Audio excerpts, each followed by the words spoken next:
ഈ ഒരു passion plus കൊടുക്കാനുള്ളതാണ്. സിംഗിൾ ഓണറാണ്. ഓയിൽ ലീക്ക് കാര്യങ്ങളൊന്നുമില്ല. എൻജിനൊക്കെ പക്കയാണ്.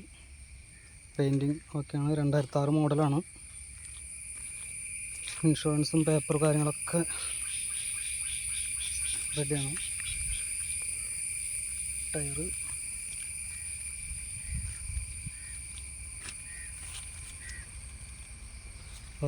ഇൻഡിക്കേറ്റർ, ഹെഡ്ലൈറ്റ് എല്ലാം വർക്കിംഗ് ആണ്. സീറ്റ് കവർ ഒക്കെയാണ്.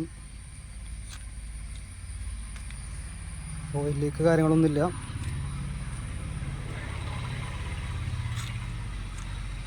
എല്ലാ പേപ്പറും ഒക്കെ ആയിട്ടുള്ള വണ്ടി വാങ്ങാൻ താല്പര്യമുള്ളവർ നമ്പറിൽ വിളിക്കുക.